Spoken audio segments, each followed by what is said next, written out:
Dante Moretti knelt at the grave, confessing the murders he'd committed in her name when a living hand touched his shoulder. Isabella Santoro had been dead for 6 months, yet she stood behind him, breathing in the midnight air. Before we continue, don't forget to subscribe to the channel, like the video, and comment where in the world you're watching from. Let's go. The marble felt cold beneath Dante Moretti's knees, even through the expensive fabric of his tailored suit. Midnight had come and gone an hour ago, leaving him alone in the sprawling cemetery with nothing but the distant sound of traffic and the whisper of wind through ancient oak trees. He'd sent his security detail to wait by the gates, needing this moment of vulnerability away from the eyes of men who saw him only as their untouchable don, their king of shadows and calculated violence. The headstone before him bore her name in elegant script: Isabella Marie Santoro, beloved daughter, forever remembered. The dates carved beneath told a story of a life cut short at 28, stolen away 6 months ago in what the police had ruled a tragic home invasion. Dante knew better. In his world, nothing happened by accident, and beautiful women connected to powerful men didn't simply die in random acts of violence. Someone had taken her from him deliberately, surgically, sending a message written in her blood. He placed the dozen red roses carefully against the stone, his fingers trembling slightly as they brushed the cold marble. This ritual had become his penance, his nightly pilgrimage to the only place where Dante Moretti, feared boss of the Chicago Moretti crime family, could afford to be human. During the day, he wore his power like armor, making decisions that affected hundreds of lives, commanding respect through carefully controlled violence and strategic brilliance that had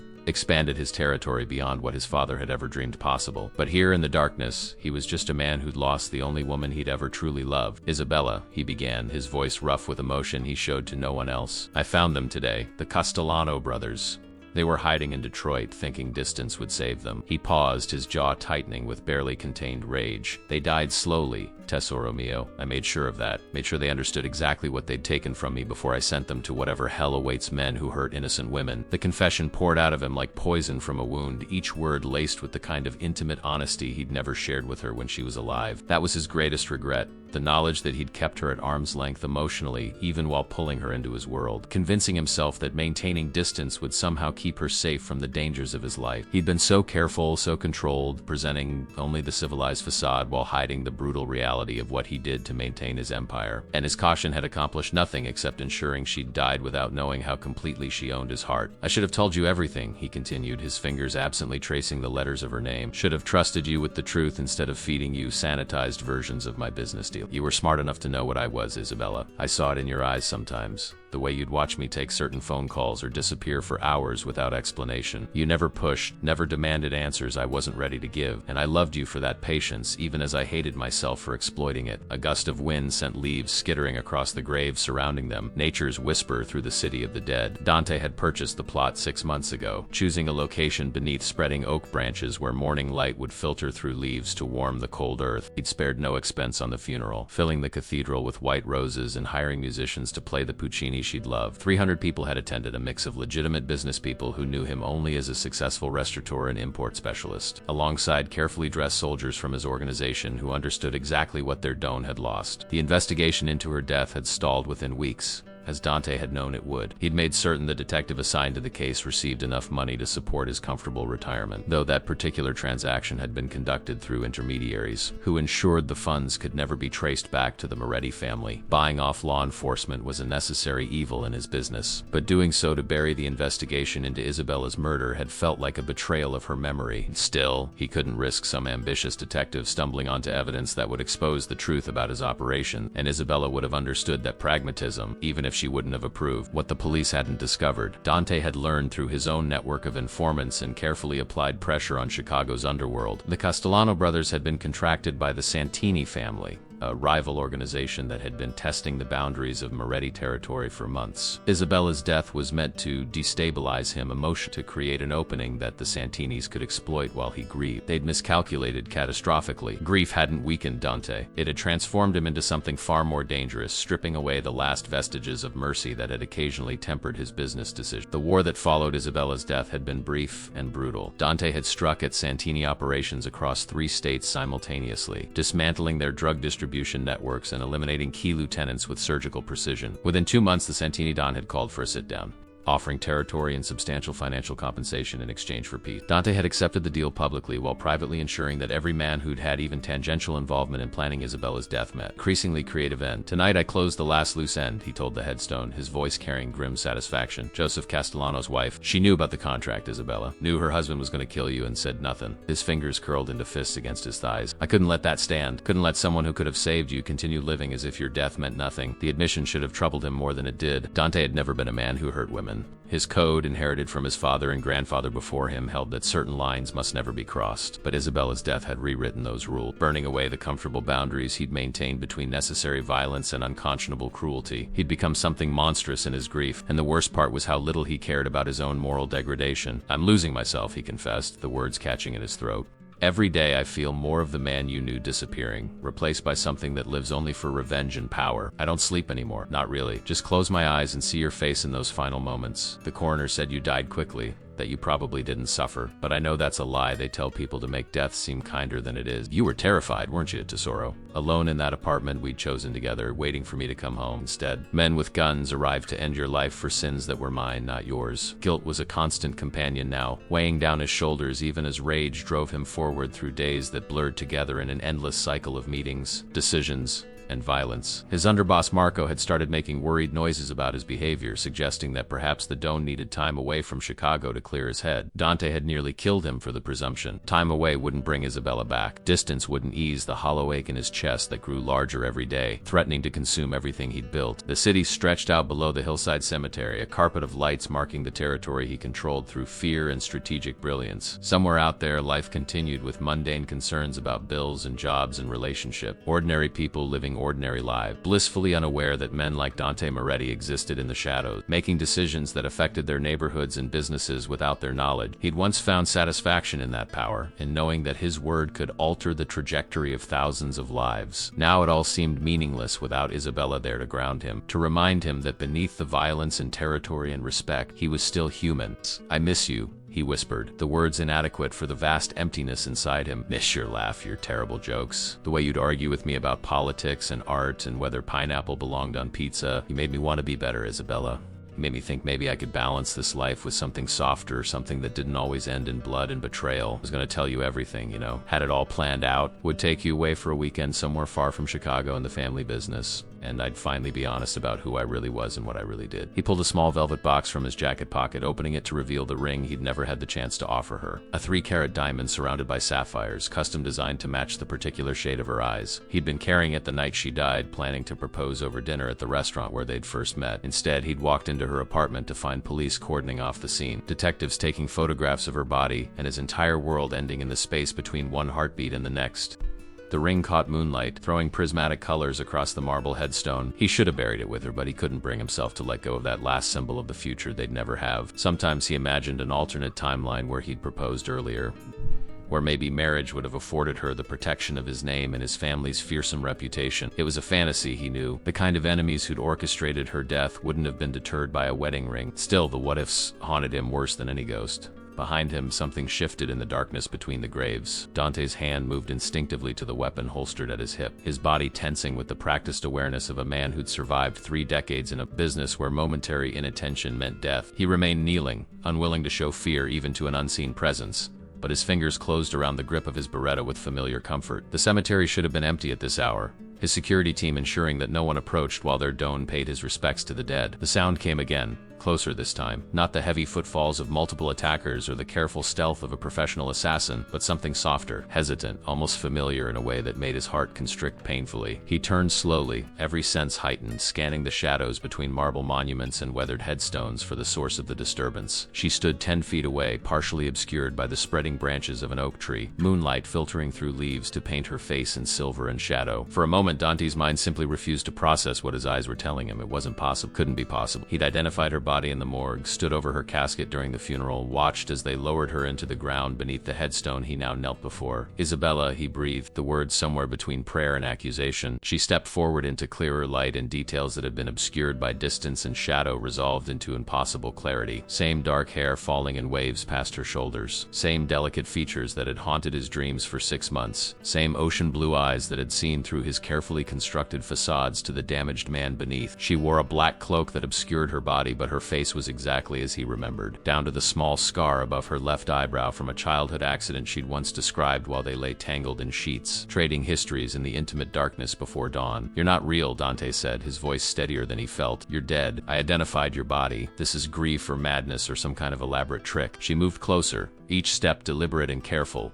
as if approaching a dangerous animal that might bolt or attack. Her hand emerged from beneath the cloak, pale fingers extending toward him in a gesture that spoke of comfort and pleading in equal measure. When she spoke, her voice carried the same slight rasp that had always appeared when she was emotional, the tiny imperfection that had made her humanity so achingly beautiful. "I know how this looks, Dante. I know what you think happened, but I need you to listen." He rose to his feet with fluid grace, weapons still drawn but not quite pointed at the apparition before him. His training warred with impossible hope, professional paranoia suggesting a dozen ways this could be an elaborate trap, while some deeper part of his soul recognized the woman he'd loved with uncertainty that transcended logic. His mind cataloged details automatically, searching for inconsistencies that would reveal this as an imposter or hallucination. The way she held her left shoulder slightly higher than her right, compensating for an old gymnastics injury. The particular angle of her head when she was nervous, exposing the curve of her neck. The slight catch in her breathing that suggested she was fighting tears. "Explain," he commanded, the single word carrying all the authority of his position and all the anguish of his loss. "Explain how you're standing here when I buried you 6 months ago. Explain why I've been tearing Chicago apart to avenge a murder that apparently never happened." Isabella's eyes glistened with unshed tears, reflecting moonlight like shattered diamond. "The explanation is complicated and dangerous and involves people and organizations you don't know exist. But the simple version is that I was never supposed to die that night. I was supposed to disappear." "Witness protection," Dante said flatly, pieces clicking into place with sickening clarity. "You were working with law enforcement. Everything between us was a lie designed to get close to me, to gather evidence against my family." She flinched at the accusation, pain flashing across her features. "No, God, no. Dante, nothing between us was a lie. What I felt for you, what I still feel, that was real. The most real thing in my entire fabricated existence." The words should have brought comfort. Instead, they opened wounds he'd thought were already bleeding freely. Fabricated existence. The phrase suggested layers of deception he was only beginning to uncover. Entire dimensions of their relationship built on foundations of lies and manipulation. How much of the woman he'd loved had been genuine? How much had been carefully constructed performance designed to exploit his one vulnerability? She took another step closer, close enough now that he could smell her perfume. The same scent she'd always worn, something floral with undertones of vanilla that he'd found intoxicating. If this was an imposter, they'd done remarkable research. If this was really Isabella, alive and standing before him after 6 months of assuming she was dead, then the implications were staggering and terrible. "My real name is Isabella Santoro," she began, each word careful and measured. "I was born in New York, not Boston, like I told you. My father was Vittorio Santoro." The name hit him like a physical blow. Vittorio Santoro had been a legend in organized crime circles. A man whose influence had stretched from New York to Las Vegas, controlling operations that generated hundreds of millions of dollars annually. He died 8 years ago in what was officially ruled a heart attack, though rumors persisted that he'd been poisoned by rivals. His territory had been carved up in the subsequent power vacuum, various families claiming pieces of what he'd built over 40 years in the business. Vittorio Santoro's daughter was supposed to be dead, Dante said slowly. Memory providing details from intelligence reports his organization had compiled years ago. Killed in a car accident when she was 19. There was a funeral, closed casket. The entire New York family structure attended. "I was 19, Isabella confirmed. And there was an accident, though not the kind anyone thought.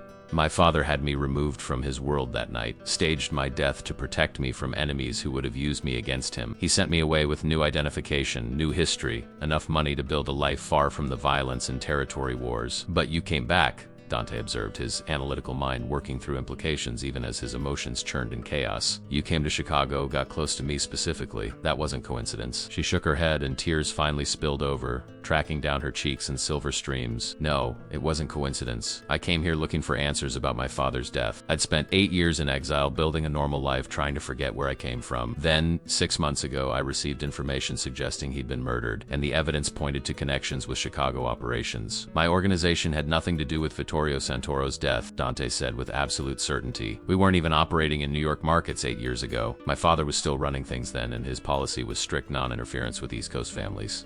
"I know that now," Isabella replied. "Spent months investigating, getting close to you and your operations, searching for any connection to my father's murder. What I found instead was that the Castellano brothers, the ones you just killed, were responsible. They'd been working with someone inside my father's organization, someone who wanted control of his territory and saw him as an obstacle." Dante's jaw tight. "You knew about the Castellanos before tonight, knew I was hunting them for your murder."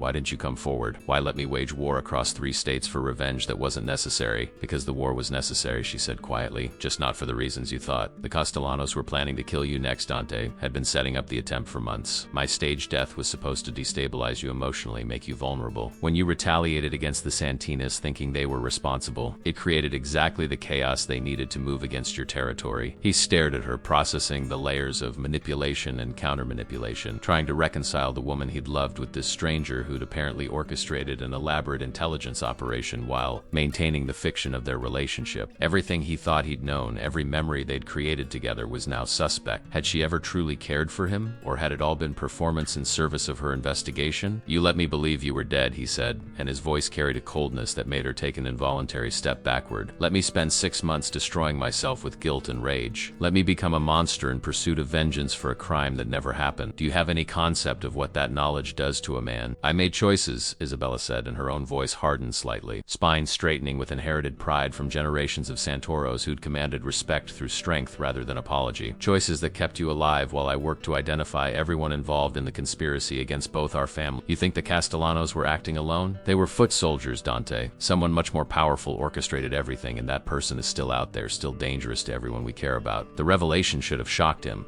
Instead, it made perfect sense. The Castellano brothers had never possessed the sophistication or resources to plan the kind of operation Isabella was describing. Someone had been using them, just as someone had apparently been using Isabella's staged death to manipulate Dante's response. His organization's intelligence network was extensive, but clearly there were players involved that he'd failed to identify. Who? He demanded. Who's behind this? That's why I'm here tonight, Isabella said. Why I've been watching you for the past 2 weeks, waiting for the right moment to make contact. I have evidence, Dante. Names, financial records, communication intercepts. But the information is dangerous enough that revealing it will start a war that makes everything you've done in the past 6 months look like minor skirmishes. She reached into her cloak and withdrew a small flash drive, holding it out to him like a peace offering or a weapon, he couldn't tell which. Everything is on here. Bank transfers connecting 3 major families to the conspiracy. Communications proven they've been working together to eliminate the last independent operators and consolidate control over North American markets. Your family is on their list, along with 6 others they consider obstacles. Dante took the drive, his fingers brushing hers briefly. The contact sent electricity through him, muscle memory responding to her touch despite everything his mind was telling him about trust and betrayal. He wanted to pull her close, to verify through physical contact that she was truly alive and standing before him. He wanted to demand answers to 1,000 questions about their time together, about which moments had been real and which had been carefully performed deception. But more than anything, he wanted to understand how he was supposed to move forward with the knowledge that the woman he'd loved, the woman he'd mourned, was actually alive and had let him suffer for reasons he was only beginning to understand. Why now? He asked. Why reveal yourself tonight instead of 2 weeks ago when you apparently started surveillance? Because tonight you finally eliminated the last person who knew where I was hiding, Isabella said simply. Joseph Castellano's wife was my backup security. If anything happened to me, she had instructions to release information that would have destroyed both our families. Now that she's gone, I'm completely exposed. The only person who knows I'm alive and can protect me is you. The manipulation in her words was so elegant that Dante almost admired it, even as rage burned through his chest. She'd engineered a situation where he'd eliminated her insurance policy, forcing her to reveal herself and seek his protection. Every move had been calculated,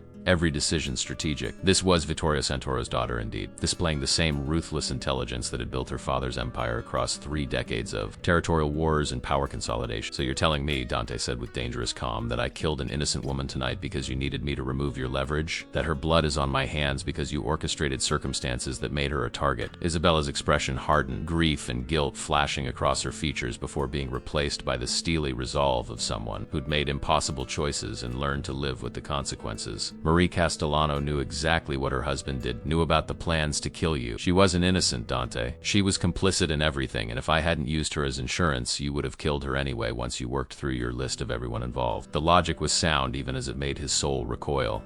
This was the cost of their world, the price paid in blood and moral compromise by everyone who chose to operate outside the boundaries of law and conventional morality. Dante had killed dozens of people over his career, some guilty and some simply unfortunate enough to be in the wrong place with the wrong information. He'd made peace with that reality years ago, accepting that his hands would never be clean and his conscience would always carry weight that normal men couldn't comprehend. But Isabella's calculations were different. She'd weaponized his grief, turned his love into a tool for her own survival and revenge. The woman he'd thought he knew, the one who'd laughed at his terrible jokes and argued passionately about art and politics, had been a carefully constructed fiction designed to get close to him. Every moment of intimacy, every whispered conversation in darkness, every time she'd looked at him with what he'd believed was genuine affection, all of it was now suspect. How much had been real? How much had been performance? "I need time," he said finally, pocketing the flash drive while keeping his weapon visible. A reminder that regardless of their history, she was now a potential threat requiring careful assessment. "Time to verify your story,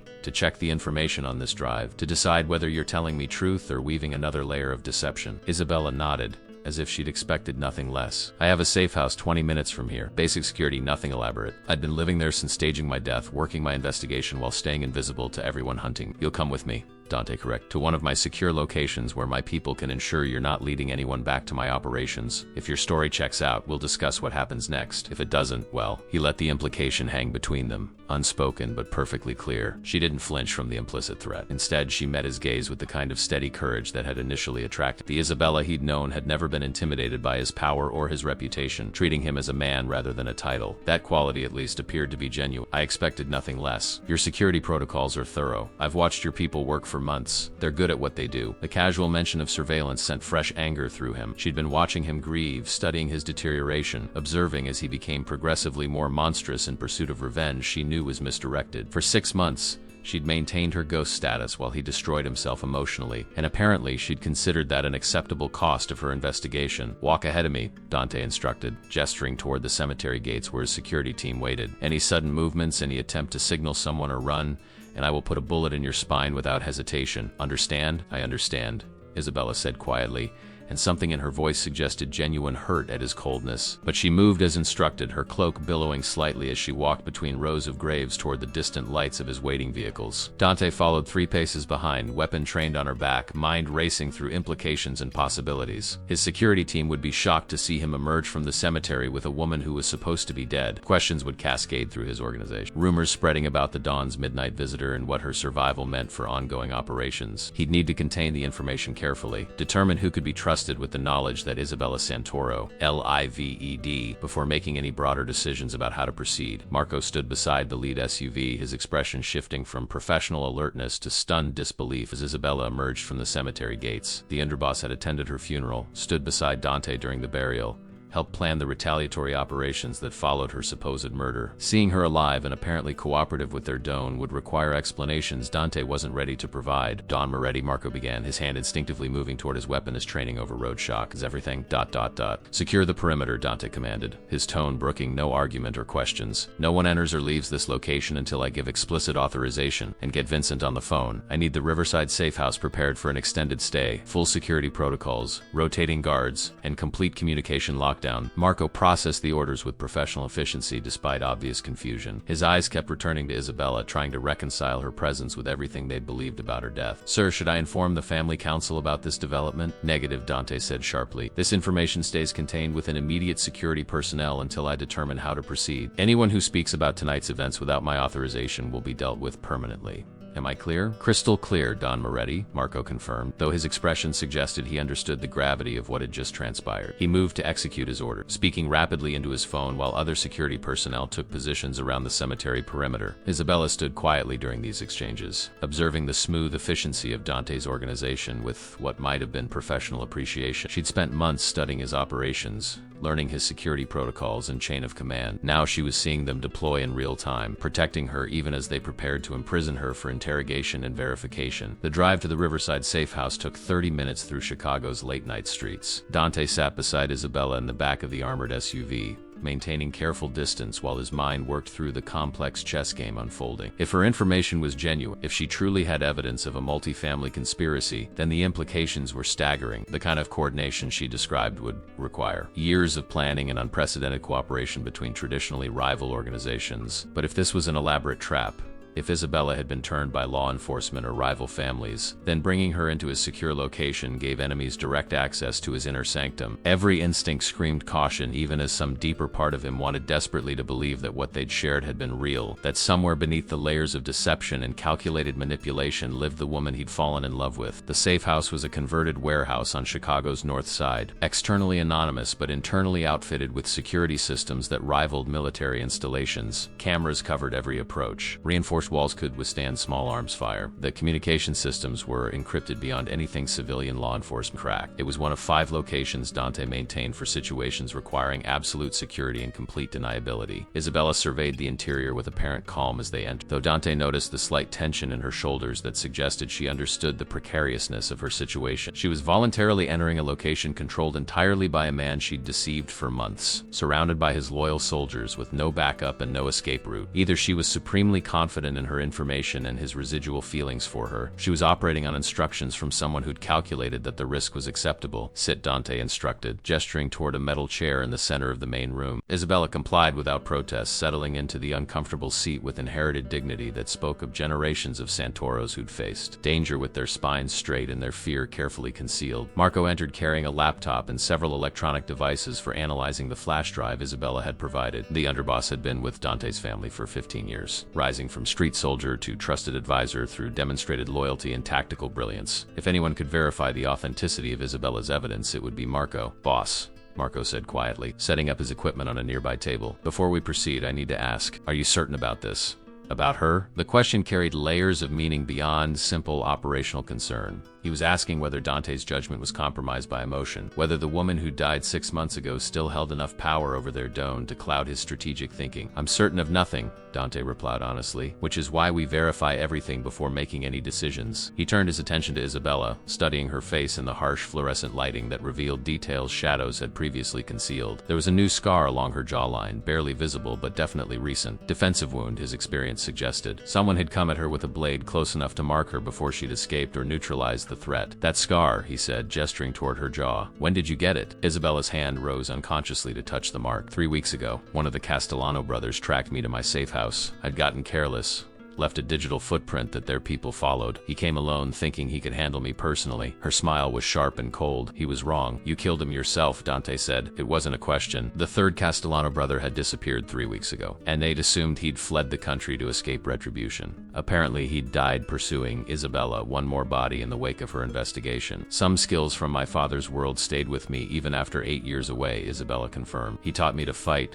to shoot, to survive in situations that would break normal people. I didn't want to use those skills again. Spent years trying to be someone different, someone clean. But when the past came calling, I remembered everything he taught me about staying alive in a business where hesitation means death. The admission shifted something in Dante's perception of her. It wasn't just Vittorio Santoro's daughter playing at dangerous games. This was someone who'd been trained from childhood to operate in their world, who'd killed to protect herself in her investigation. The woman he'd thought he knew had been even more carefully constructed than he'd realized, hiding not just her identity but the fundamental capability for violence that made her survival possible. Marco cleared his throat. Don Moretti, the flash drive is clean, no malware, no tracking software. The files appear to be financial records, encrypted communications, and surveillance data spanning approximately 3 years. Initial analysis suggests authenticity, but full verification will take several hours. Begin verification, Dante. Cross-reference everything against our intelligence databases. I want to know who's mentioned in those files, what families are implicated, and whether any of this information contradicts what we already know about territorial operations and alliances. As Marco began his work, Dante pulled up a chair and sat facing Isabella. The metal scraped against concrete with a sound that echoed in the cavernous space. They were perhaps 3 feet apart now, close enough that he could see the faint shadows under her eyes suggesting months of inadequate sleep, close enough to smell her perfume and feel the phantom pull of attraction that his anger couldn't entirely suppress. Tell me about us, he said quietly. Tell me which parts were real and which were performance. I need to know, Isabella. Need to understand how much of what I felt, what I thought we shared, was genuine. She held his gaze and he saw genuine pain in her ocean blue eyes. The moments in darkness when we'd talk for hours about everything and nothing, those were real. The way I'd watch you cook, seeing you relax in the only place where you weren't performing the role of Doan, that was real. The first time you kissed me, and I felt something I'd convinced myself I'd never allow myself to feel for someone in this world. That was devastatingly real. But you came to Chicago hunting answers about your father, Dante pressed, needing to understand the full scope of her deception. Everything that followed, getting close to me, building a relationship, that was all strategic positioning. You saw an opportunity to access information through intimacy. Isabella's jaw tightened, defensive anger flashing across her features before being replaced by something that looked like resignation. I came to Chicago looking for connections to my father's murder. You're right about that. I spent weeks researching the major families, studying power structures and territorial arrangements. The Moretti name kept appearing in peripheral intelligence about East Coast operations from 8 years ago. I thought maybe your family had been involved somehow, even tangentially, and sleeping with me was your investigative technique, Dante said flatly, each word sharp enough to draw blood. She flinched but didn't look away. Getting close to you was strategic initially. I won't lie about that because you'll see through any deception now. I engineered our first meeting at that gallery opening. Made sure I was standing where you'd notice me. Did my research about your interests, your preferences, positioned myself to be exactly what you'd find attractive. That part was calculated, Dante. I'm not proud of it, but I won't insult you by pretending it was fate or coincidence. The admission hurt worse than he'd expected, confirming his darkest suspicions about the foundation of their relationship. Every moment he'd treasured, every memory he'd clung to during the past 6 months, was built on manipulation and strategic position. She'd crafted herself into his ideal woman, reflecting back what she'd learned he needed while pursuing her own agenda beneath a mask of affection. But something changed, Isabella continued, her voice dropping to barely above a whisper. About 3 weeks after we started seeing each other seriously, I was in your apartment going through your files while you were in the shower looking for anything that might connect to my father, and I found your mother's letters instead. Dante's expression hardened at the mention of his mother. The letters were private, sacred remnants of a woman who died when he was 17. She'd known about the family business, understood what her husband did to maintain their position in Chicago's underworld, but she'd also possessed a moral compass that had guided Dante through his teenage years. Her letters, written during the final months of her cancer treatment, contained advice and wisdom he'd never shared with anyone. You had no right to read those, he said, and his voice carried a coldness that made Marco glance up from his computer work. I know, Isabella agreed. It was a violation, and I'm sorry, but reading them changed something for me, changed how I saw you. You weren't just the powerful Doan I'd been researching, the man whose territory and influence made him useful for my investigation. You were someone who carried his mother's letters with him everywhere, who reread them when making difficult decisions, who still grieved her loss after more than a decade. Sentiment is weakness in our world, Dante said, repeating the lesson his father had drilled into him from childhood. Enemies exploit any emotional vulnerability. That's what I'd been taught too, Isabella replied. My father raised me to be hard, to see relationships as transactions and emotions as liability. He sent me away because he knew I'd become a target, but also because he recognized that I'd inherited my mother's softness. He was afraid that quality would get me killed in his world. She paused, gathering herself before continuing. Reading your mother's letters reminded me that hardness isn't strength. It's armor we wear because we're terrified of being hurt. And I realized I was doing the same thing, treating you as a means to an end instead of acknowledging what I was actually feeling. Which was what, Dante demanded, needing to hear her say it even though part of him dreaded the answer. That I was falling in love with you, Isabella said simply. That somewhere between the strategic positioning and the calculated intimacy, I'd become someone who genuinely cared about your well-being, who looked forward to your terrible jokes and your passionate arguments about whether Godfather 2 was superior to the original, who felt safer in your arms than I'd felt anywhere since my father sent me away 8 years ago. The confession hung in the air between them, vulnerable and dangerous. Dante searched her face for signs of deception, applying every interrogation technique he'd learned over decades of reading people in high-stakes situations. Her micro-expressions suggested genuine emotion, but Isabella had already proven herself capable of extraordinary performance. How could he trust anything she claimed now? Boss, Marco interrupted, his tone suggesting he'd found something significant in the flash drive analysis. You need to see this. Dante rose from his chair, grateful for the reprieve from the emotional intensity of Isabella's revelations. He crossed to where Marco had set up his equipment, looking at the laptop screen displaying what appeared to be a complex network diagram. Lines connected names and organizations in patterns that suggested coordination across traditional territorial boundaries. What am I looking at? Dante asked, studying the diagram with growing concern. A coalition, Marco explained, highlighting specific connections with his cursor. 5 major families working together for the past 3 years. The Ragazzis from New York,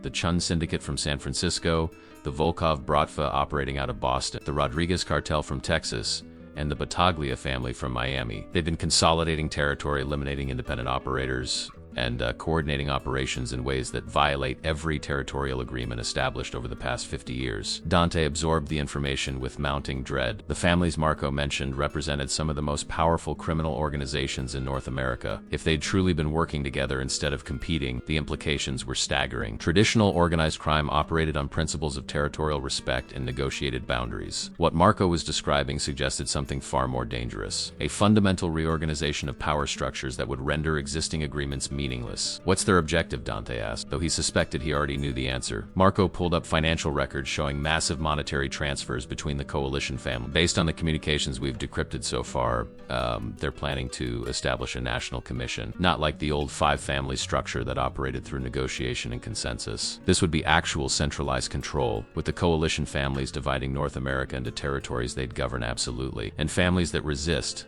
Dante said slowly, understanding crystallizing with terrible clarity. Get eliminated, Marco confirmed. There's a target list, boss. 12 independent families marked for absorption or destruction. The Moretti name is third on that list. Behind them, Isabella spoke quietly. My father discovered their plans 3 years before his death. He was building a counter-coalition, reaching out to independent families who valued the old territorial arrangements. That's why they killed him. He was the one person with enough influence and respect to unite opposition against their restructuring. Dante turned to face her, reassessing everything she'd told him through this new lens of understanding. If Vittorio Santoro had been actively working against the coalition, then his daughter's investigation wasn't just personal revenge, it was completion of her father's mission. Carrying forward a war he'd started before being eliminated by enemies who recognized the threat he represented. Why not come to me directly 8 months ago, Dante asked. Why the elaborate deception instead of approaching me as Vittorio Santoro's daughter seeking alliance against mutual enemies? Isabella met his gaze steadily. Because I didn't know if I could trust you. The coalition has been infiltrating independent families for years, placing people in positions where they can influence decisions and gather intelligence. My father's notes suggested that several families thought to be independent were actually already compromised. I needed to get close enough to verify your organization's integrity before revealing myself. And the Castellano brothers, Dante said, pieces continuing to fall into place. There were coalition assets sent to destabilize you specifically, Isabella confirmed. Your family's territory is strategically valuable, controlling key distribution routes between the Midwest and East Coast. The coalition needs that territory to complete their restructuring. If they could break you emotionally with my death, then move against you while you were vulnerable, they'd eliminate a significant obstacle and claim valuable assets simultaneously. But I didn't break, Dante observed. Instead, I became more dangerous. A slight smile touched Isabella's lips. You became exactly what my father would have predicted. More focused, more ruthless, more willing to do whatever necessary to protect what's yours. The coalition miscalculated your response because they don't understand that grief doesn't always weaken. Sometimes it transforms people into weapons. Marco had continued his analysis while they talked,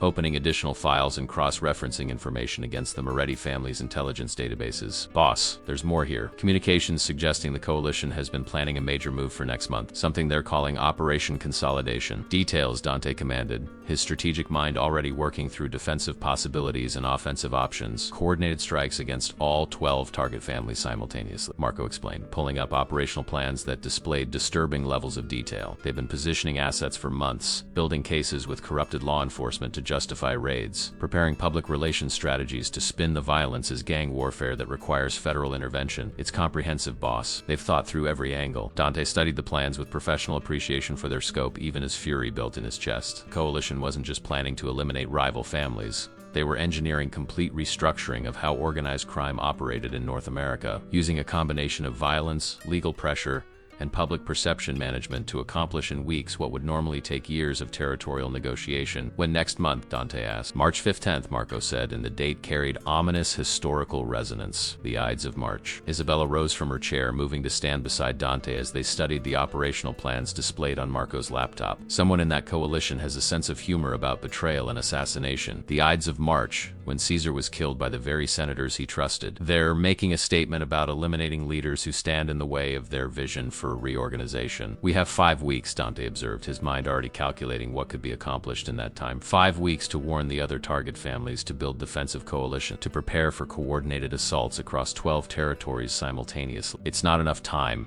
Marco said bluntly. Even if we could verify all this intelligence and convince the other families to take the threat seriously, 5 weeks isn't sufficient to prepare adequate defenses against operations they've been planning for 3 years. Dante turned to Isabella, seeing her with new understanding. You didn't come here just seeking protection. You came here recruiting an ally for a war your father started and you intend to finish. She didn't deny it. The coalition killed my father because he recognized what they were building and tried to stop it.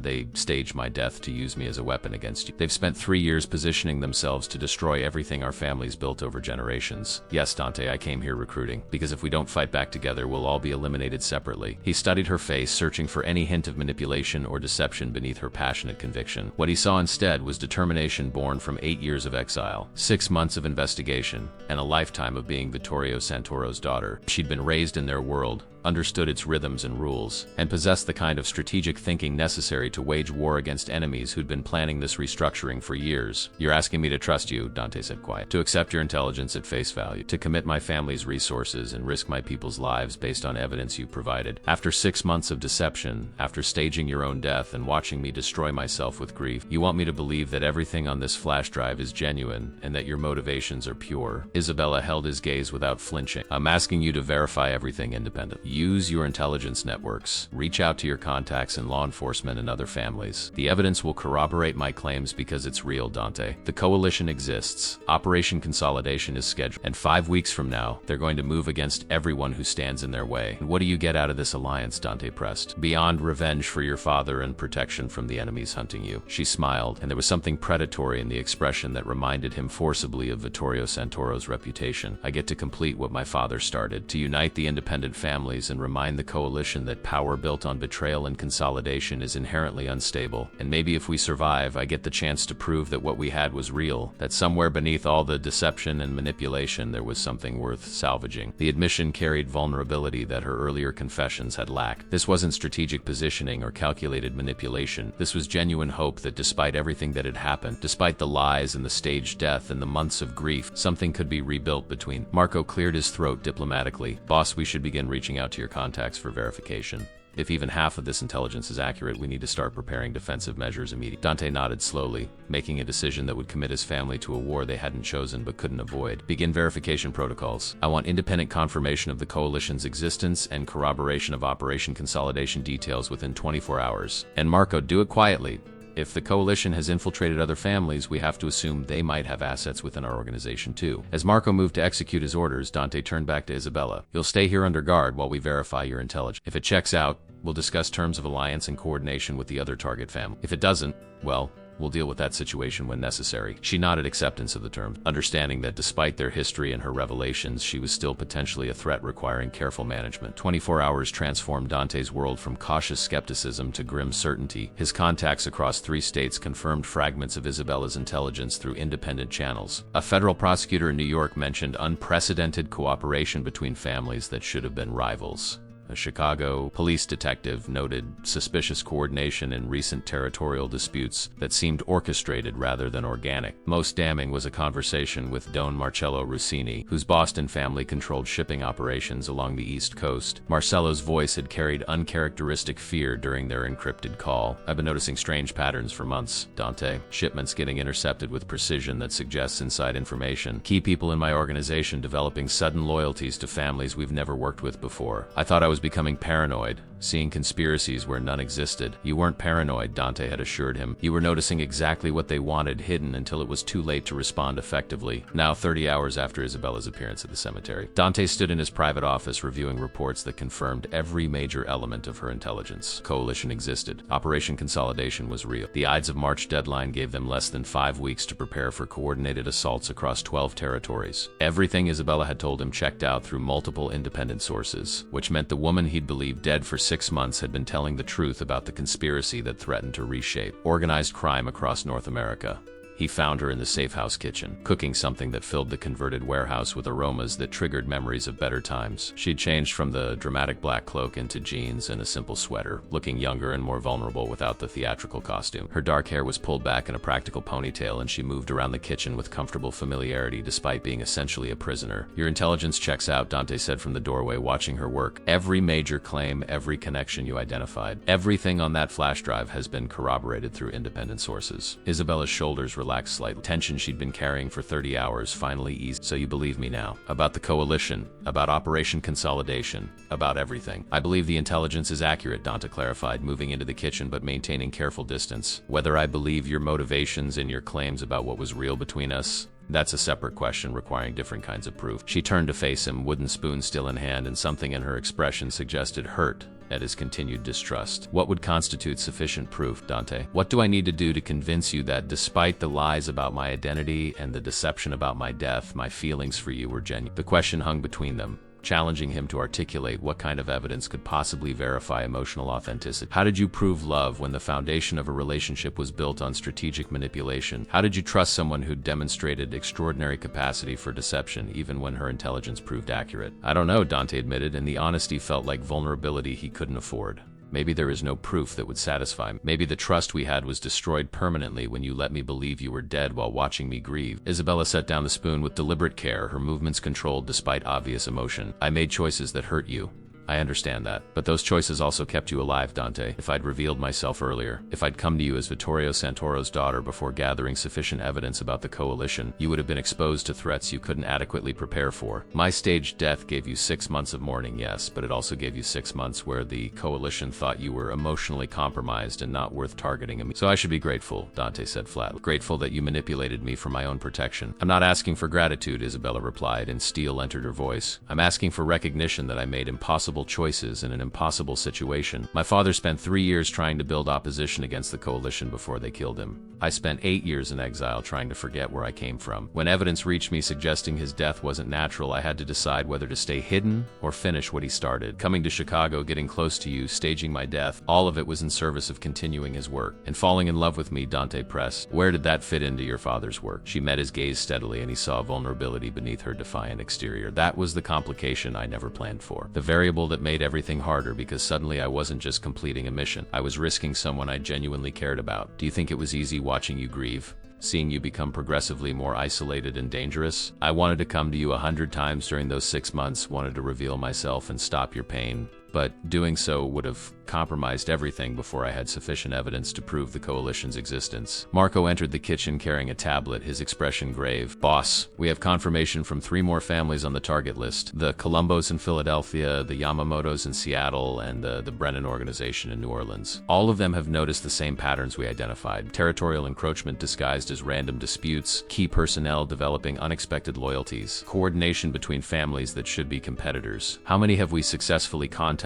Dante asked, his strategic mind already working through alliance logistics. 8 of the 12 target families, Marco reported. 2 aren't responding to our outreach attempts, which suggests they might already be compromised. The remaining 2 are conducting their own verification before committing to any coordinated response. And the coalition families themselves, Dante said. What's our intelligence on their current positioning? Marco pulled up maps on his tablet showing troop movements and asset positioning across multiple territories. They're moving pieces into place exactly as outlined in Operation Consolidation. Ragazzis have been slowly infiltrating Philadelphia over the past 2 months. The Chun Syndicate has been buying properties near our shipping terminals in Seattle. Volkov's people have been establishing footholds in every target city under the guise of legitimate business expansion. They're not even trying to hide their preparations anymore, Isabella observed, moving to study the maps Marco displayed. They think we're all too fragmented and suspicious of each other to mount effective resistance. That arrogance is the only advantage we have. Dante studied the positioning with professional concern. 5 weeks isn't enough time to build the kind of defensive coordination necessary to counter simultaneous strikes across 12 territories. We need to disrupt their timeline, force them to react instead of executing their carefully prepared operation. How? Marco asked, though his tone suggested he already suspected the answer. We strike first, Dante said, decision crystallizing as he spoke. Not all of them. That would be suicide. But we identify their most vulnerable assets, the operations they need for Operation Consolidation to succeed, and we eliminate those assets before they can be deployed. That's declaring war, Marco said quietly. Once we move openly against the coalition, there's no going back to any pretense of peaceful coexistence. They declared war when they killed Vittorio Santoro 3 years ago, Isabella interjected. They declared war when they staged my death to use as a weapon against Dante. They declared war when they started planning to eliminate 12 independent families and restructure how organized crime operates across an entire continent. We're just finally recognizing the conflict they've been waging in shadows. Dante nodded slowly, appreciating her strategic clarity even as he processed the implications of what he was about to commit his family to undertake. We'll need complete buy-in from the other target families. This can't be the Morettis acting alone. It has to be a coordinated response that demonstrates united opposition to their restructuring plans. I can help with that, Isabella offered. My father spent 3 years building relationships with exactly the families we need to unite now. Some of them will remember Vittorio Santoro's warnings and recognize his daughter as someone worth listening to. The suggestion made tactical sense even as it complicated Dante's emotional landscape. Deploying Isabella as an emissary to families his organization had never worked with closely carried risks. But her father's reputation and her own investigation gave her credibility that Dante couldn't replicate. And still, sending her into potentially hostile territories while the coalition actively hunted her required security measures, he wasn't sure even his organization could provide adequately. We do this together, Dante said finally. You're not going anywhere without my personal protection until this situation resolves. If we're building alliances, we do it as a united front. Something shifted in Isabella's expression, hope flickering behind careful control. Does that mean you're willing to work with me despite everything that's happened between us? It means I'm willing to fight beside you against mutual enemies, Dante clarified. clarified. What happens between us personally after we survive this, that's a question for another time. The next 3 days passed in intensive preparation. Dante's organization reached out to remaining target families, sharing intelligence and proposing coordination strategies. Isabella spent hours on encrypted calls with contacts from her father's network, leveraging Vittorio Santoro's reputation to build trust with families that had no previous relationship with the Morettis. Slowly, carefully, a counter-coalition began forming, united by shared threat and recognition that independent resistance would fail where coordinated defense might succeed. Marco coordinated with counterparts in 8 other families, building communication networks and establishing protocols for intelligence sharing. The logistics were staggering, requiring unprecedented cooperation between organizations that had spent decades operating in careful isolation. Traditional territorial boundaries and jurisdictional disputes had to be set aside in favor of unified strategy, and that level of trust required constant verification and relationship building through all of it. Dante found himself watching Isabella work with growing respect for her tactical abilities and strategic insight. She moved through negotiations with inherited skill from generations of Santoros who'd built power through intelligence and careful relationship management. Her father had trained her well, and 8 years away from the business hadn't diminished her fundamental understanding of how their world operated. Late the 3rd night, he found her reviewing intelligence reports in the safe house conference room, surrounded by laptops and tablets displaying information from across the counter-coalition. She'd been working for 16 hours straight, surviving on coffee and determination, and exhaustion showed in the shadows under her eyes and the slight tremor in her hands. "You need rest," Dante said, entering the room with fresh coffee. Even brilliant strategists are useless if they collapse from exhaustion. Isabella accepted the coffee gratefully, wrapping her hands around the warm cup. "Can't rest yet. The Brennan family in New Orleans is wavering. They're concerned about coalition retaliation if Operation Consolidation succeeds, despite our resistance. I need to find something in their relationship with my father that will convince them the risk is worth taking." "What did your father think of Patrick Brennan?" Dante asked, pulling up a chair beside her. "I never dealt with the New Orleans organization directly, but Vittorio's assessments of other leaders were usually insightful." Isabella accessed files from her father's encrypted archives, scanning through notes written years before his death. He thought Patrick was cautious to the point of paralysis, brilliant at defense but reluctant to commit to offensive operations unless absolutely certain of success.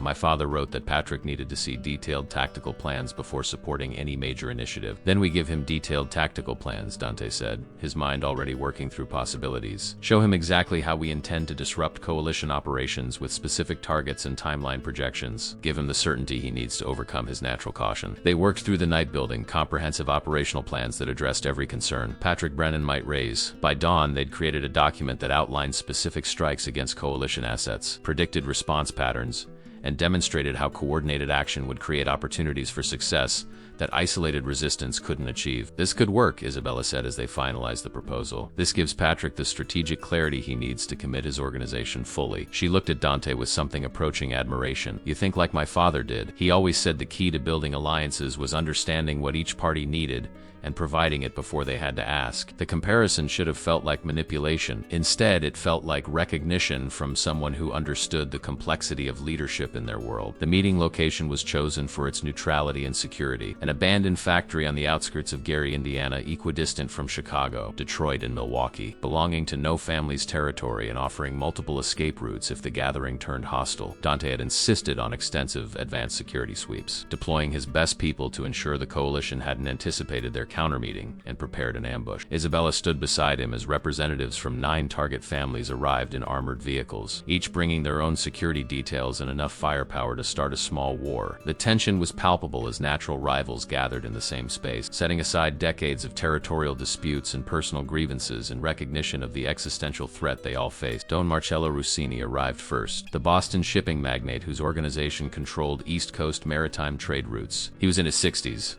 gray-haired and distinguished, carrying himself with the authority of someone who'd survived 40 years in a business where most men died young. His eyes found Isabella immediately, recognition and shock warring on his weathered features. "Vittorio's daughter," he said quietly as he approached. "I thought you were dead. Your father and I grieved at your funeral 18 years ago." "Vittorio's protective deception," Isabella replied, extending her hand in formal greeting. "He sent me away to keep me safe from exactly the kind of conspiracy we're gathered here to discuss." Marcello took her hand, but his gaze shifted to Dante with calculating assessment. "And now you resurface beside the Chicago Dome, bringing intelligence about threats to our family. Forgive my suspicion, Isabella, but the timing is remarkably convenient." Before Isabella could respond, Dante stepped forward. "The intelligence has been verified through multiple independent sources, Don Rossini. Every claim she's made about the coalition and Operation Consolidation has been corroborated by our own networks. We're We're not asking you to trust her word alone. We're asking you to examine the evidence and make your own determination about the threat level. Other dons arrived in rapid succession. Akira Yamamoto from Seattle, whose family controlled Pacific Rim shipping and technology sector investment. Patrick Brennan from New Orleans, still radiating the caution Isabella's father had noted in his assessments. Maria Colombo from Philadelphia,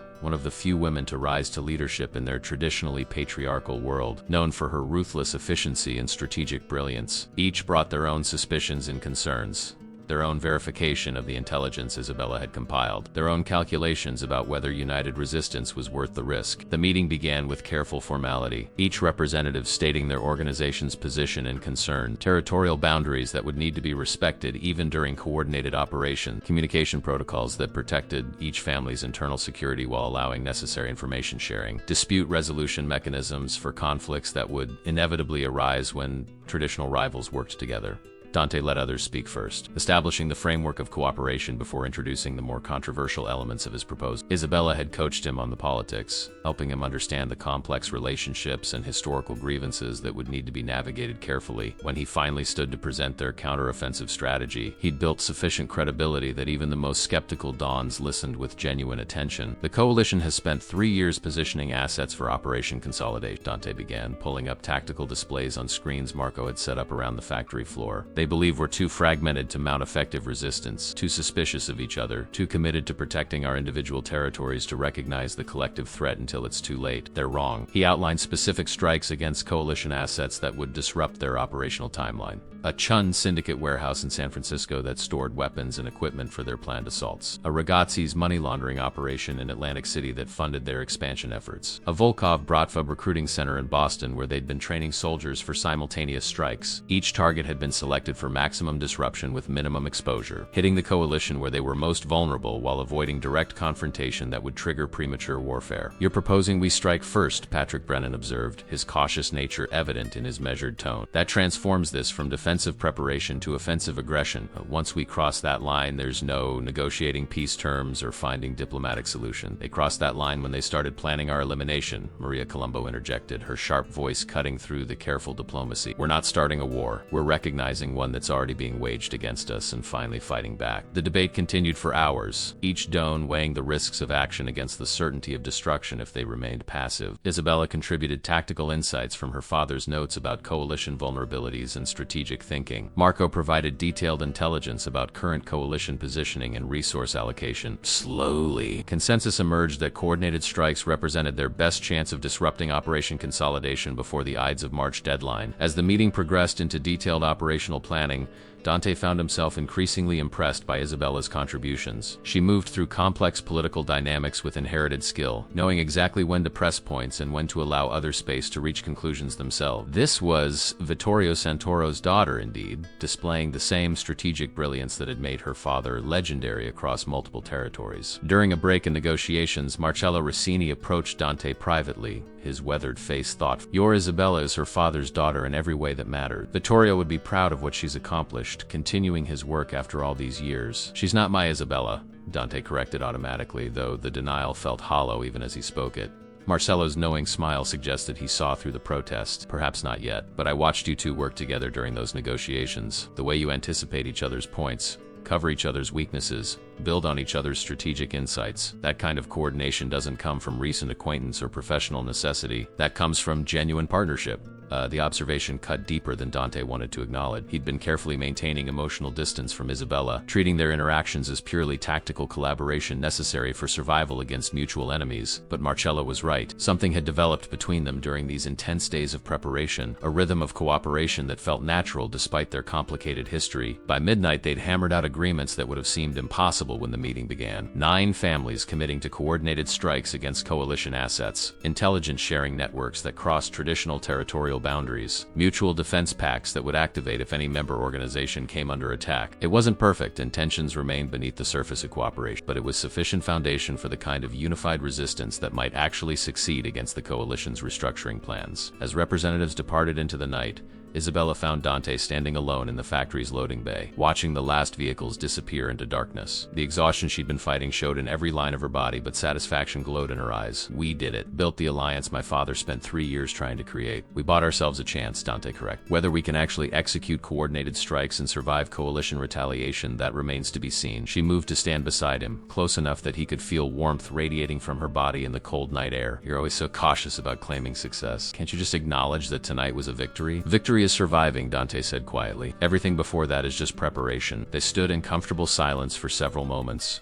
the intimacy of shared accomplishment creating space where words weren't necessary. Dante found himself acutely aware of her presence. The subtle shift of her breathing, the faint scent of her perfume mixing with gun oil and concrete dust. This was dangerous territory, allowing himself to feel anything beyond strategic cooperation with someone who'd proven capable of extraordinary deception. "Dante," Isabella said softly, and something in her tone made him turn to face her. "I know you don't trust me. I understand why. But I need you to know that despite everything that's happened, despite all the lies and manipulation, what I feel for you is real. Has been real since those nights when we'd talked until dawn, sharing pieces of ourselves we'd never shown anyone else." "How can I believe that?" he asked, the question carrying all his accumulated pain and uncertainty. "How do I trust my own feelings when I don't know which version of you is genuine? The woman I fell in love with, or the investigator using me for intelligence access? Maybe both," Isabella replied. "Maybe people can be complicated and contain multiple. I was investigating you initially, yes, but I was also falling in love with you genuinely." Those things coexisted, Dante. They made everything harder and more painful, but they coexisted. She reached up tentatively, her hand hovering near his face as if seeking permission to touch him. He should step back,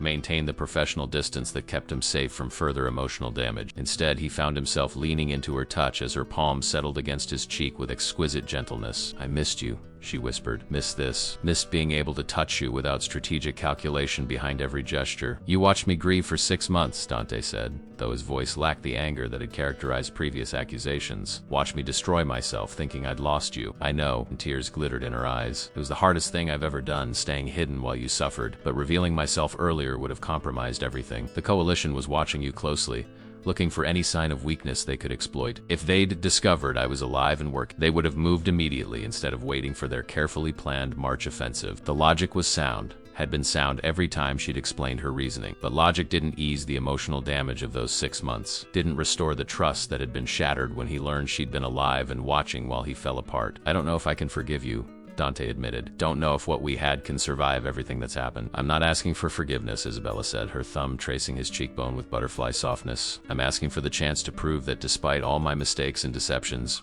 my feelings for you were always genuine. After we survive this war, after we've dealt with the Coalition and secured our family's future, I'm asking for the opportunity to show you who I really am beneath all the layers of protection and performance." Before he could respond, she rose on her toes and pressed her lips to his with tentative hope. For a heartbeat, Dante remained frozen, mind warring with body over whether this was wise or simply another form of manipulation. Then something broke inside him, the careful control he'd maintained for days crumbling under the weight of need and recognition and desperate hope that maybe, somehow, they could find their way back to what they'd once shared. He pulled her close, deepening the kiss with intensity that spoke of 6 months of grief and 3 days of forced proximity and all the complicated emotions swirling between them. She responded with matching hunger, her fingers tangling in his hair, her body pressing against his with desperate need. This was reckless and dangerous and possibly the worst decision he could make. But in that moment, Dante didn't care about strategic thinking or careful risk assessment. He only cared about the woman in his arms and the fragile possibility that something real might exist beneath all the deception and pain. When they finally broke apart, both breathing hard, reality reasserted itself with harsh clarity. The Coalition still threatened their families. Operation Consolidation remained on schedule. They had less than 4 weeks to execute strikes that might prevent coordinated assaults across 12 territories. Personal feelings, no matter how powerful,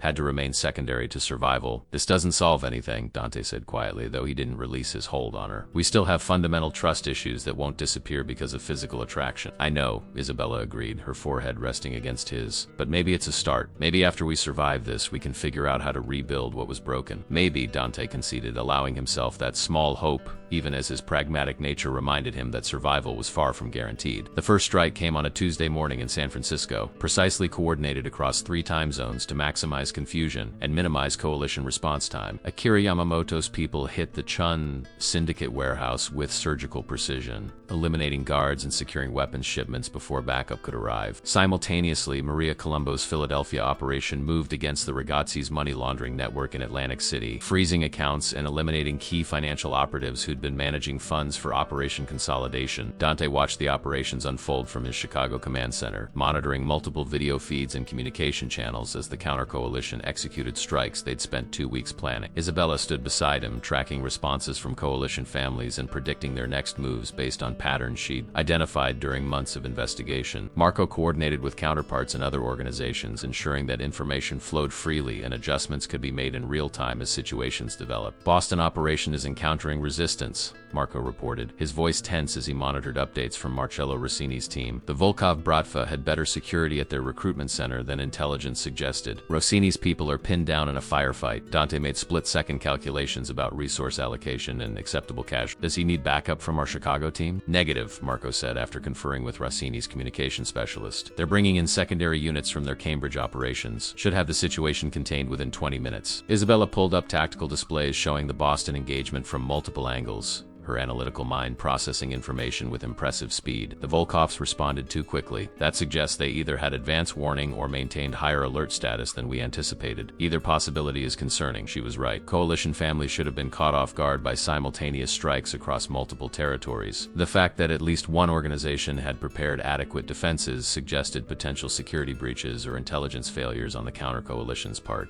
Dante filed the concern away for post-operation analysis, focusing immediate attention on ensuring all 9 coordinated strikes achieved their objectives with minimal friendly casualties. By evening, initial reports were encouraging. 7 of 9 operations had succeeded in destroying or securing targeted assets. The Boston engagement had eventually been resolved in Rossini's favor, though with higher casualties than planned. Only the Seattle strike had failed completely when Yamamoto's secondary team walked into an ambush that suggested the coalition had been expecting exactly that target. 3 of Yamamoto's best soldiers died in the engagement, and the team barely escaped with survivors. The Seattle failure troubled Dante deeply. Either the coalition had remarkable defensive intuition, or someone within the counter-coalition was feeding intelligence to their enemies. Both possibilities threatened the unified resistance they'd worked so hard to build. Trust between former rivals remained fragile, easily shattered by suspicions of betrayal or infiltration. We need to identify how they knew, Isabella said as they reviewed footage from the Seattle ambush. Look at the positioning of their defensive forces. They weren't just prepared for generic attacks. They'd anticipated the specific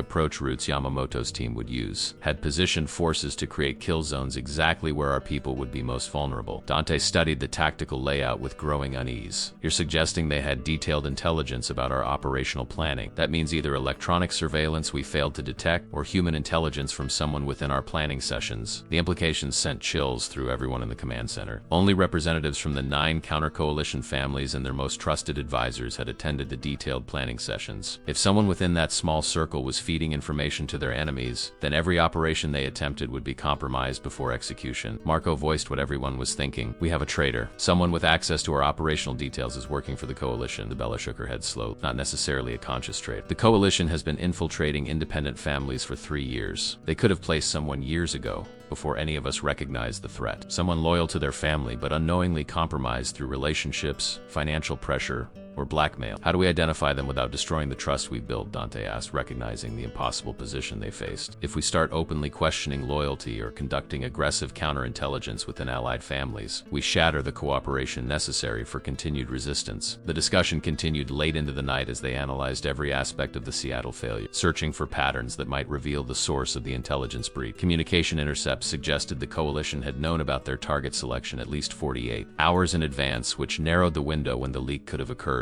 But with 9 families involved in planning and dozens of people having access to operational details, identifying the specific source proved maddeningly difficult. Dante's phone buzzed with an encrypted message from Akira Yamamoto, requesting private communication. The Seattle Don's face appeared on Dante's secure screen moments later, fury and grief etched into his normally composed features. 3 of my best people died tonight, because someone told the coalition exactly where we'd be striking. I want answers, Don Moretti, and I want them before I commit any more resources to operations that might be compromised from the start. We're conducting full counterintelligence review, Dante assured him. Every communication channel, every person with access to planning details. Whatever the source of the leak, We'll identify and eliminate it. You'd better, Yamamoto said coldly, because if I lose more people due to security failures, I'll have to reconsider whether this alliance serves my family's interests or just provides convenient targets for coalition strikes. After the call ended, Dante sat in heavy silence, processing the threat to their fragile coalition. Yamamoto wasn't wrong to be angry. 3 deaths were 3 too many, and the security breach represented exactly the kind of vulnerability that would make other families question whether unified resistance was worth the cost. Isabella approached with coffee and the weary compassion of someone who understood the weight of leadership decision. You can't let one failure destroy what we've built. Yes, we have a security problem. Yes, we need to identify and address it. But pulling back now, abandoning the offensive that's actually disrupting coalition operations. That gives them exactly what they want. Easy for you to say, Dante replied, exhaustion making him sharper than he intended. They weren't your people who died tonight. She flinched but didn't retreat. No, they were Yamamoto's people. And he's hurting and angry and looking for someone to blame. But as a leader, you know that not every operation succeeds. You know that casualties are inevitable in warfare. The question isn't whether we can fight without losses. The question is whether we can afford not to fight at all. The words carried uncomfortable truth. Dante had ordered operations throughout his career that resulted in casualties among his own people. That was the brutal calculus of their world, accepting that some deaths were necessary costs of achieving strategic objectives. But this felt different somehow. These weren't his soldiers dying for his family's interests. These were allied forces whose leaders had trusted his planning and coordination, and that trust had resulted in an ambush that suggested security failures at the highest level. Over the next 3 days, Marco led intensive counterintelligence operations that examined every aspect of their communication, security, and personnel access. They discovered 2 electronic surveillance devices in locations used for planning sessions, sophisticated equipment that suggested coalition resources and expertise far beyond what individual families typically deployed. The devices were removed and communication protocols overhauled, but questions remained about how long the coalition had been monitoring their discussions, and what other operations might have been compromised. More troubling was the discovery that Patrick Brennan's personal assistant had been in a romantic relationship with someone who turned out to be a Ragazzi's intelligence operative. The assistant claimed ignorance of her boyfriend's true affiliation, and Brennan's internal investigation suggested she'd been manipulated rather than recruited deliberately. But the relationship had provided the coalition with indirect access to information that could have facilitated the Seattle ambush and potentially compromised other operations. Brennan handled the situation with characteristic ruthlessness, eliminating both his assistant and her. Ragazzi's boyfriend before any other counter-coalition family could question his organization's security. The decisiveness helped maintain his standing among the Allied Dons, but it also highlighted just how deeply the coalition had penetrated supposedly secure operations. If someone as cautious as Patrick Brennan could have a compromised person within his inner circle, what other infiltrations remained undetected? Despite the security concern, the initial strikes had achieved their primary objective of disrupting coalition preparations for Operation Consolidation. Financial records seized from the Atlantic City operation revealed delays in equipment procurement and personnel deployment. Communication intercepts suggested the coalition was being forced to revise operational timelines and adjust tactical plans in response to the counter-coalition's unexpected offensive. The Ides of March deadline remained in place, but the coalition's confidence in their carefully orchestrated simultaneous strikes had been shaken. Isabella spent long hours analyzing the captured intelligence, building comprehensive assessments of coalition strengths and vulnerabilities. Dante found himself increasingly relying on her strategic insights and detailed knowledge of organizational relationships inherited from her father, whatever complications existed in their personal dynamic. Professionally, they'd developed the kind of seamless collaboration that only came from genuine intellectual partnership and shared purpose. Late one evening, while reviewing reports of coalition troop movements in response to their strikes, Isabella looked up from her laptop with sudden insight. They're consolidating defensive positions around core assets, pulling resources back from peripheral operations to protect what they consider essential for Operation Consolidation. That creates opportunity. Dante studied the troop movement patterns she'd identified, recognizing the strategic implications immediately. If they're concentrating forces around core assets, that means their expansion operations become vulnerable. The territorial encroachment they've been conducting for 3 years suddenly has minimal protection. We can hit them where they're weakest, Isabella continued, excitement building in her voice. Force them to choose between defending their new territory gains or protecting the resources they need for their March offensive. Either choice weakens their overall strategic position. The insight was brilliant, identifying exactly the kind of asymmetric advantage the counter-coalition needed to offset the coalition's superior resources and longer preparation timeline. But implementing the strategy strategy would require even more coordination among allied families and even greater trust in security measures that had already proven inadequate once. Dante made his decision with the kind of calculated risk assessment that had kept his family powerful through 3 generations of territorial wars. We bring this to the other Dons. Present the opportunity and let them decide whether the potential gains justify the security risks. But we're transparent about the vulnerabilities. No more surprises like Seattle. As they prepared briefing materials for the next counter-coalition meeting, Isabella worked beside him with focused intensity that reminded Dante of their best moments together before her staged death. There was comfort in the collaboration, a rightness to how they complemented each other's strengths and compensated for each other's blind spots. This was what partnership could look like when built on genuine respect rather than romantic fantasy or strategic manipulation. "You're good at this," Dante observed during a break in their work. "Strategic planning, operational coordination, managing complex political dynamics between rival families. Your father trained you well." Isabella smiled, and there was pride in the expression. "He always said I had a mind for this work even when I was young, taught me to see patterns others missed, to understand motivations beneath stated positions. I tried to leave it all behind when he sent me away, tried to be someone normal. This is who I am, Dante."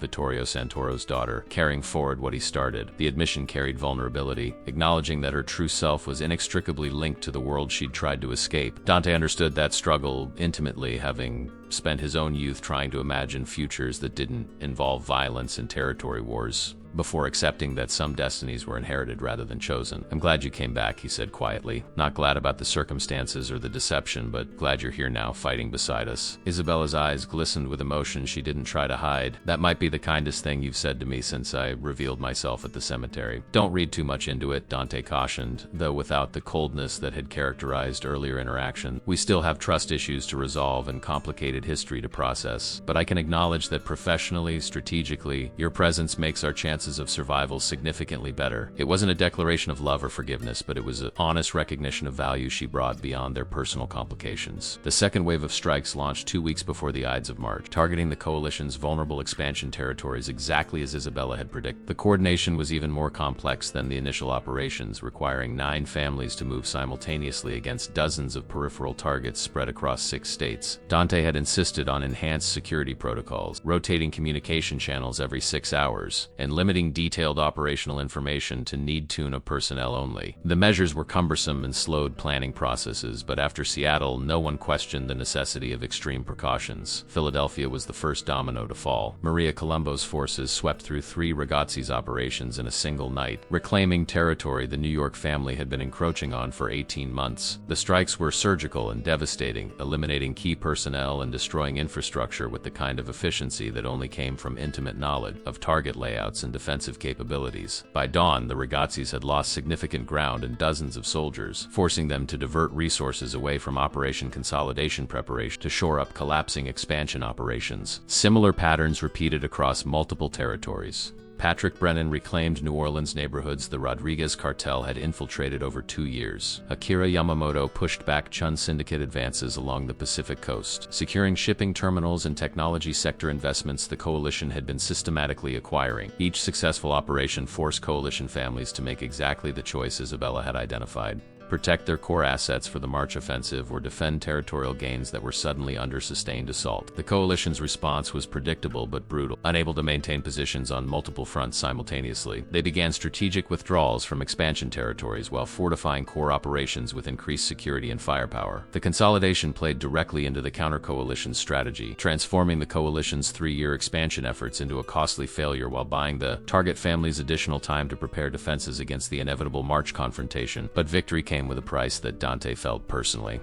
During the New Orleans operations, Patrick Brennan's eldest son was killed leading an assault on a Rodriguez cartel stronghold. The young man, barely 25, had insisted on taking point despite his father's objections, wanting to prove himself worthy of eventually inheriting family leadership. His death sent shockwaves through the counter-coalition, a stark reminder that their offensive was costing lives among the very people trying to protect from coalition aggression. Dante attended the private funeral at Patrick's estate, standing among leaders who'd gathered to pay respects and demonstrate solidarity. The grief was palpable, mixed with anger and determination that gave their resistance movement emotional weight beyond strategic calculation. These weren't just territory disputes or power struggles anymore. This was personal, written in the blood of sons and brothers brothers and trusted lieutenants who died fighting against restructuring that would have destroyed everything their families had built over generations. Isabella accompanied him to the funeral, her presence generating mixed reactions from Dons who were still processing the revelation that Vittorio Santoro's supposedly dead daughter lived and was instrumental in coordinating their resistance. Some viewed her with suspicion, questioning whether her intelligence and strategic insights were worth the complications her deception had created. Others recognized her value in her father's legacy, treating her with the respect due to someone carrying forward work Vittorio had started years before his murder. Patrick Brennan sought them out after the service, his weathered face drawn with grief, but his voice steady with resolve.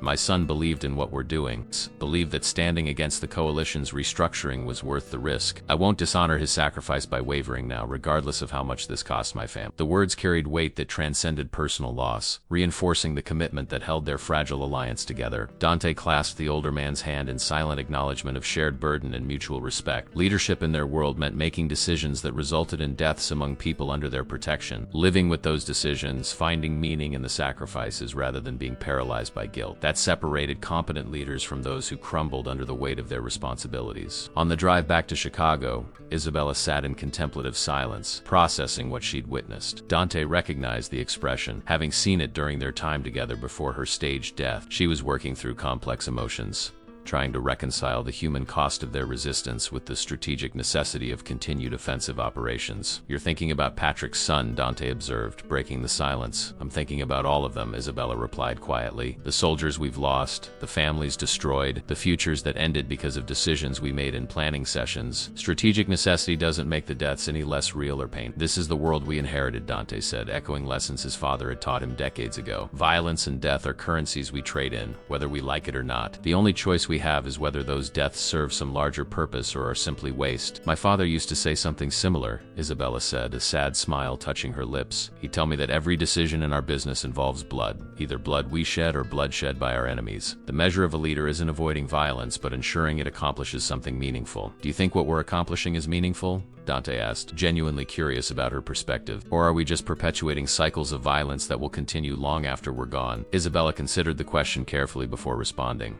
I think we're fighting to preserve something important. The coalition's vision of centralized control, of eliminating independent families and imposing top-down structure, that's not evolution, that's tyranny dressed up as progress. The old system of territorial respect and negotiated boundaries, for all its flaws, at least allowed for autonomy and local control. What they're building eliminates that entirely. The answer revealed depths of political philosophy Dante hadn't expected, suggesting Isabella had spent considerable time thinking about the broader implications of their conflict beyond simple survival. She wasn't just completing her father's work or seeking revenge for his murder. She genuinely believed in the principles underlying their resistance. Back in Chicago, preparations accelerated for the inevitable coalition response to their offensive operations. Intelligence suggested the Ides of March deadline remained firm despite the territorial setbacks the coalition had suffered. And anything if the counter-coalition's unexpected success had made the coalition more determined to execute Operation Consolidation as planned, viewing the March offensive as their opportunity to decisively crush resistance and establish the centralized control structure they'd been building toward for 3 years. Marco coordinated defensive preparations with methodical thoroughness, deploying additional security around key Moretti assets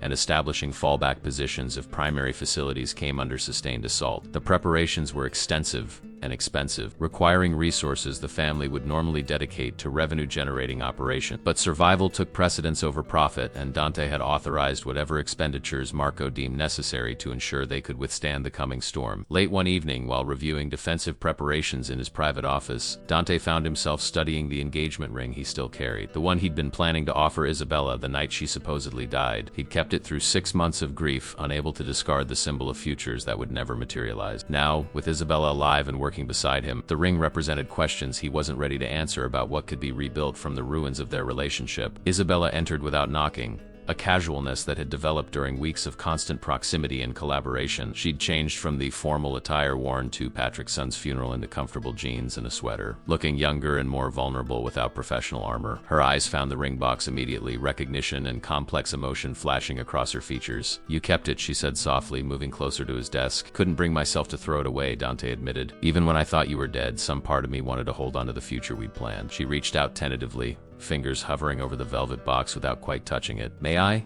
Dante nodded, watching as she opened the box and studied the ring with careful attention. The diamond caught light from his desk lamp, throwing prismatic colors across her face. For a moment, she looked exactly as he'd imagined she would when he'd originally planned to propose. Beautiful and touched and radiating the kind of joy that had made him believe happiness might be possible even in their violent world. "It's perfect," Isabella whispered. "Exactly what I would have chosen if you'd asked me what kind of ring I wanted." "I paid attention," Dante said, "to the jewelry you admired when we'd passed store windows, to the particular shade of sapphires that matched your eyes, to the simple elegance you preferred over ostentatious displays. You were planning to propose the night I staged my death," Isabella said, and guilt shadowed her features. "I knew you'd been acting strangely for days, more nervous than usual. I thought maybe you'd discovered something about my investigation. It never occurred to me that you were preparing to ask me to marry you." The admission hung between them, another layer of tragedy in the complicated web of their shared history. Dante had been preparing to offer her forever while she'd been preparing to disappear, each operating with incomplete information about the other's true intentions. If circumstances had been different, if the coalition threat hadn't forced her hand, would she have accepted his proposal? Would she have confessed her true identity before allowing their relationship to progress to marriage? The questions had no answers, only speculation about roads not taken. "What happens now?" Isabella asked, her eyes still fixed on the ring. "After we survive the Ides of March, after we've dealt with the coalition, what happens between us?" Dante considered his response carefully, knowing that what he said now would shape possibilities for their future. "I don't know if we can get back what we had. Too much has happened, too much trust has been broken, but maybe we can build something new, something based on complete honesty instead of strategic deception." Isabella closed the ring box gently, setting it back on his desk. "I'd like that. The chance to show you who I really am without layers of performance and protection. The chance to find out if what we felt was strong enough to survive all the complications." Before he could respond, his phone buzzed with urgent alert from Marco. "Coalition forces moving into position around Chicago perimeter. Multiple vehicles, heavy weapons. Estimate 200 soldiers deploying for what looks like siege operations." The Ides of March was still 10 days away, but apparently the coalition had decided not to wait for their scheduled offensive. Dante's successful counter-operations and the territorial losses they'd inflicted had forced an early response. Instead of coordinated strikes across 12 territories simultaneously, they were concentrating resources on eliminating the counter-coalition's most effective leader first. Remove Dante Moretti from the equation, and the fragile alliance of former rivals might fracture before they could mount adequate defense against the broader March offensive. "It's starting," Dante said, his voice carrying the cold calm that came with accepting inevitable conflict. "Get everyone to the primary defensive positions.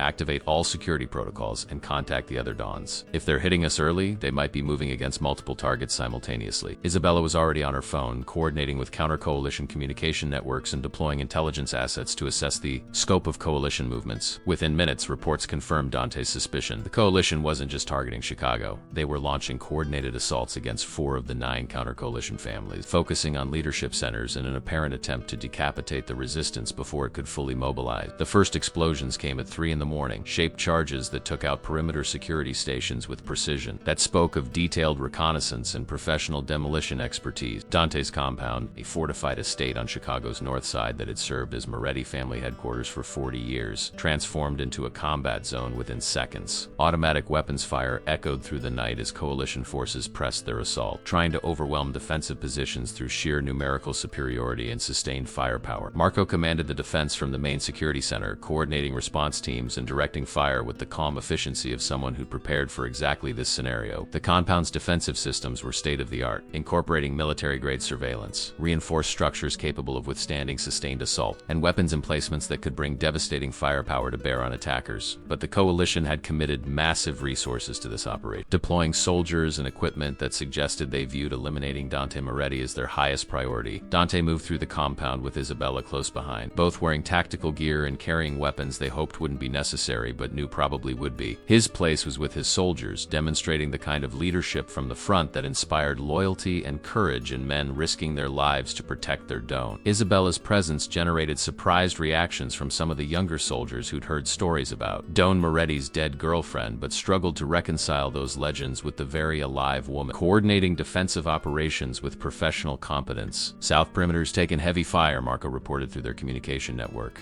They're using RPGs to soften our defensive positions before infantry assault. We need to reinforce or risk breakthrough. Dante assessed the tactical situation rapidly, recognizing the pattern of coalition assault. They were concentrating forces on multiple points simultaneously, trying to spread his defensive resources thin and create an opening for penetration. Standard military doctrine, but executed with the kind of coordination that suggested professional military training rather than typical organized crime enforcement operations. Pull second team from east perimeter to reinforce south, Dante ordered, and activate the secondary defensive positions. They break through the outer ring. I want them walking into prepared kill zones. As Marco executed the orders, Dante caught Isabella analyzing tactical displays on a portable tablet, her expression thoughtful despite the chaos erupting around. She'd positioned herself to monitor communication intercepts from coalition forces, using signals intelligence to predict their next moves and identify command structures directing the assault. They're being too aggressive, Isabella observed, highlighting specific radio traffic patterns, pushing hard against our southern defenses while maintaining only token pressure elsewhere. That suggests either they've identified a weakness in that sector or they want us to think they have, drawing resources away from where they're actually planning the real assault. Dante processed her analysis, recognizing the tactical insight that had made her father legendary. It's a feint. They want us committed to southern defenses so they can hit hard somewhere else once we've repositioned forces. Exactly, Isabella confirmed. Question is where? They've done reconnaissance, know our defensive layouts. Where would you strike if you wanted to reach command center with minimal resistance? The answer crystallized with uncomfortable clarity. West side, through the service entrance that connects to underground maintenance tunnels. It's technically part of our defensive perimeter, but we've always treated it as secondary priority because the access points are narrow and is highly defended. Unless you have enough explosives to collapse the tunnel entrances and create new access points, Isabella said, her voice urgent. Look at these communication patterns. They've got engineering teams positioning on the west perimeter, not assault teams.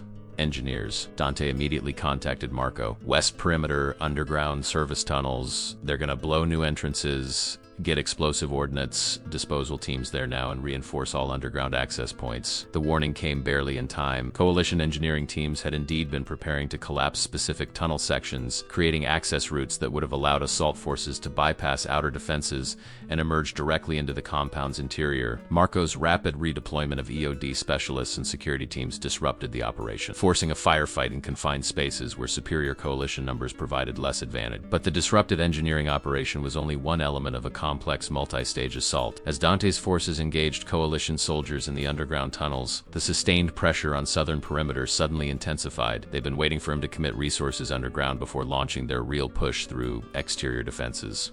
The coordination was sophisticated and dangerous, exactly the kind of professional military operation that the coalition's 3 years of preparation and substantial resources enabled. Boss, we've got breakthrough on south perimeter, Marco reported, his voice tight with stress. 20 to 30 hostiles inside the outer defensive ring moving toward the main house. Secondary positions are engaging but taking casualties. Dante grabbed a rifle from the nearby weapons locker, checking the magazine with automatic precision born from decades of handling firearms. Time to demonstrate why people fear the name Moretti. He looked at Isabella, seeing her jaw set with determination. You should get to the secure room. This is about to get very close and very ugly. Not a chance, Isabella replied, checking her own weapon with practiced competence. You're not facing this alone. Besides, someone needs to watch your back, and I learned from the best. There wasn't time to argue about whether her presence on the front lines was wise or reckless. Coalition forces were inside his compound, threatening his family's seat of power and everyone under his protection. Personal safety became secondary to the fundamental obligation of leadership, standing with your people when they needed you most. The firefight in the compound's main corridor was brief and brutal. Coalition soldiers had penetrated deeper than Marco's report suggested, reaching the executive wing where Dante's private quarters and strategic command facilities were located. They moved with military precision, clearing rooms systematically and maintaining suppressing fire that pinned down defensive forces trying to contain the incursion. Dante led a counter-assault that caught the coalition soldiers between defensive positions and aggressive flanking maneuvers.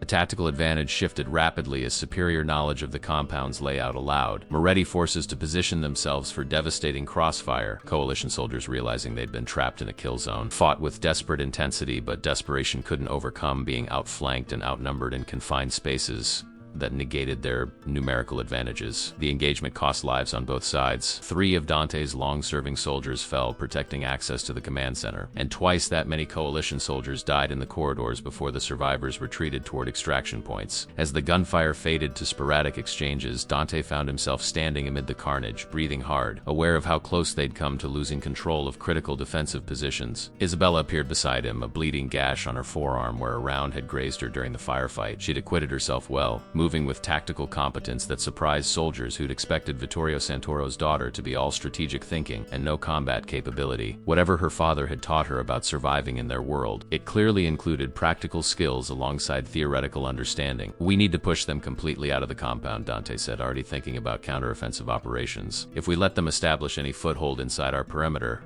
they'll use it for sustained siege operations. Before he could coordinate the counter-assault, Marco appeared with news that shifted the entire tactical situation. Boss, we're getting reports from Boston and Philadelphia. Coalition is pulling back from those locations, breaking off attacks despite having achieved some penetration. Same pattern in New Orleans. They're withdrawing across all 4 target cities simultaneously. Dante processed the information, searching for the logic behind tactical decisions that seemed to contradict the coalition's obvious investment in eliminating counter-coalition leadership. They wouldn't commit this many resources just to withdraw after initial contact. They're either regrouping for a second wave or this was never meant to be a sustained assault. Isabella's eyes widened with sudden understanding. It's a message. They're demonstrating capability, showing us that they can reach any of us whenever they choose, that our defensive preparations aren't sufficient to stop them if they commit to full-scale assault. This wasn't about actually eliminating us tonight. This was psychological warfare, making us understand how vulnerable we actually are. The insight was chilling in its implication. The coalition had sacrificed dozens of soldiers not to achieve immediate military objectives, but to deliver a psychological message about the futility of resistance. They were saying without words that the counter-coalition's offensive successes and territorial reclamations were temporary victories that the coalition could reverse whenever they chose to apply overwhelming force. As dawn broke over Chicago, Dante stood on his compound's damaged south perimeter, surveying destruction that would take weeks to fully repair. Bodies were being collected, both coalition soldiers and his own people, each representing someone's son or brother or a trusted comrade. The butcher's bill for one night of fighting exceeded casualty totals from the past month of offensive operations combined. Isabella joined him as first light painted the sky in shades of gold and pink, beautiful and indifferent to the violence that had consumed the night. Her arm had been bandaged by medical personnel and exhaustion showed in every line of her body, but her eyes remained sharp and analytical. They'll come again, she said quietly. Next time with even more forces and better intelligence about our defensive capabilities. Tonight was reconnaissance in force. The real assault comes at the Ides of March as originally planned, but now they know exactly what they're facing at each target location. Dante nodded slowly, accepting the grim reality of their situation. Then, we use the next 9 days to shore up defenses and coordinate with the other families. If they're going to demonstrate overwhelming force, we demonstrate unified resistance. Let them discover that eliminating independent families requires costs they're not prepared to pay. Marco approached with casualty reports and damage assessments. The practical details of aftermath that required attention regardless of exhaustion or emotional toll. 7 dead among Dante's forces, 19 wounded seriously enough to require hospitalization. Coalition had left 32 bodies during their withdrawal, suggesting they'd suffered even heavier casualties but managed to extract most of their wounded during the retreat. Get our people proper medical care and compensation for their families, Dante ordered. And Marco pulled together after-action analysis. I want to understand every phase of their assault, identify what worked in our defense and what needs improvement before they come back. As Marco moved to execute orders, Dante turned his attention to the larger strategic picture. The coalition's demonstration of force had been effective psychological warfare, but it had also revealed vulnerabilities in their own operation. They'd committed substantial resources to attacks that achieved no lasting strategic gains, burning through soldiers and equipment for what amounted to expensive messaging that suggested either supreme confidence in their ability to sustain such losses or growing desperation about the counter-coalition's unexpected effectiveness. We hurt them, Dante said to Isabella, working through implications. Our offensive operation, the territorial reclamations, the disruption of their Operation Consolidation timeline. We hurt them badly enough that they felt compelled to respond with overwhelming force demonstration. That's not the behavior of an organization confident in its inevitable victory. That's the behavior of leadership trying to restore psychological advantage after suffering unexpected setbacks. Isabella smiled despite exhaustion, recognizing what he was articulating. They're scared, not of losing, not yet, but scared that we might actually have a chance, that the independent families might successfully resist restructuring they've spent 3 years planning and enormous resources implementing. The realization didn't guarantee survival or success, but it provided something almost as valuable: hope. The Ides of March arrived with unseasonable warmth, spring sunshine melting the last remnants of Chicago's winter snow. Dante stood in the command center he'd established at a secondary location, watching tactical displays that showed coalition forces positioning for their long-planned coordinated assault. 9 days of intensive preparation had transformed the counter-coalition from a reactive defensive posture to something approaching genuine unified military capability. capability. But whether that would be sufficient against the overwhelming force the coalition was preparing to deploy was terrifyingly uncertain. Isabella worked beside him, coordinating intelligence from assets embedded within coalition operations and predicting enemy movements with uncanny accuracy. Her father's network, carefully preserved and expanded during her 8 years in exile,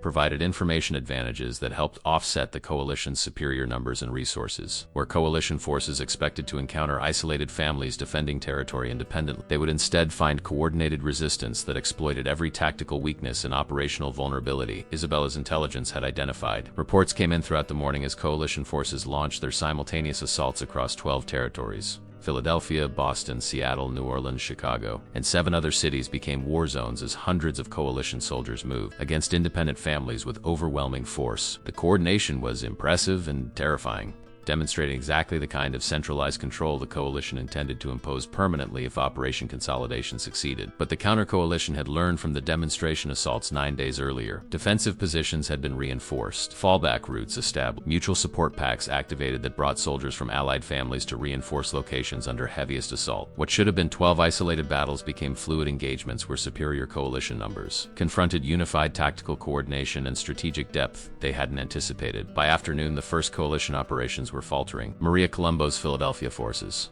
reinforced by Moretti soldiers from Chicago and Rossini's people from Boston, turned what should have been a decisive coalition victory into a grinding stalemate that consumed coalition resources without achieving territorial gains. Similar patterns emerged in other cities as the counter-coalition's mutual defense pacts proved more effective than coalition planners had calculated. Dante monitored the engagements with grim satisfaction, watching carefully laid coalition plans encounter resistance that forced constant adaptation and resource reallocation. This was what Vittorio Santoro had envisioned 3 years before his death. Independent families setting aside rivalry and territorial disputes to mount unified defense against existential threats. His daughter had completed what he'd started, and the coalition was discovering that overwhelming force meant nothing if it couldn't be effectively concentrated against opponents who refused to be isolated and destroyed piecemeal. Boss Marco reported from his position coordinating Chicago's defense. Coalition forces are pulling back from their assault positions. Not a full retreat, but definitely reposition. Their command structure seems to be reassessing strategy. Isabella pulled up communication intercepts that confirmed Marco's observation. They're realizing Operation Consolidation isn't proceeding as planned. The coordination between our families, the mutual support that's reinforcing locations under assault, it's disrupting their entire operational timeline. They expected to achieve decisive victories by now and are instead bogged down in prolonged engagements that favor defenders. Do they have reserves to commit? Dante asked, knowing that the coalition's 3-year preparation might have included contingency forces held back for exactly this kind of unexpected resistance. Isabella studied intelligence assessments for several moments before responding. Yes, but deploying reserves means abandoning operations in some territories to reinforce others. That forces them to prioritize, to decide which cities are worth the additional investment and which they're willing to concede. Every choice they make fractures their unified offensive and gives us opportunities to exploit. By evening, the strategic picture had shifted dramatically. Coalition forces had withdrawn completely from 4 of the 12 target cities, concentrating remaining resources on locations where they judged victory was still achievable. The decision represented strategic admission that Operation Consolidation couldn't succeed as originally envisioned, that the counter-coalition's resistance had fundamentally disrupted restructuring plans the coalition had spent 3 years developing. But the war wasn't over. Concentrated coalition forces in the remaining 8 cities pressed assaults with desperate intensity, recognizing that partial success was their only remaining option. If they could break even half of the target families, claim control of strategic territories, and eliminate key opposition leadership, they might salvage enough from Operation Consolidation to continue pursuing their centralized control vision through slower, more gradual means. Chicago became one of the focal points for coalition desperation. Dante's successful coordination of the counter-coalition, his role as the architect of unified resistance, made him a priority target whose elimination might shatter the fragile alliance even at this late stage. Coalition forces that had withdrawn from other cities repositioned around Chicago, preparing for sustained siege operations that would either break Moretti defenses or consume resources the coalition couldn't afford to lose. The second assault on Dante's compound began at midnight, timed to maximize confusion and exhaustion among defenders who'd been fighting or on alert for nearly 20 hours. This time, the coalition committed armor and heavy weapons, transforming the engagement from firefight to genuine military battle. Explosions rocked the compound as artillery shells targeted defensive positions, and armored vehicles pressed through outer perimeters that had been weakened by sustained bombardment. Marco coordinated the defense with impressive composure despite deteriorating tactical situations. They'd prepared for exactly this scenario, establishing fallback positions throughout the compound and mining approach routes with explosives that could be triggered remotely when enemy armor presented concentrated targets. The resulting carnage was horrific in effect, destroying coalition vehicles and forcing attacking infantry into kill zones where defender advantages in positioning and local knowledge proved decisive. But the coalition kept coming, pressing assaults with reckless determination that suggested they'd committed to breaking Dante Moretti regardless of cost. Soldiers who'd spent years training and preparing for Operation Consolidation threw themselves against defensive positions with the kind of desperate courage that came from recognizing this was their last chance to achieve objectives they'd sacrificed everything to pursue. Dante found himself in direct combat again, defending command center approaches alongside his most trusted soldiers.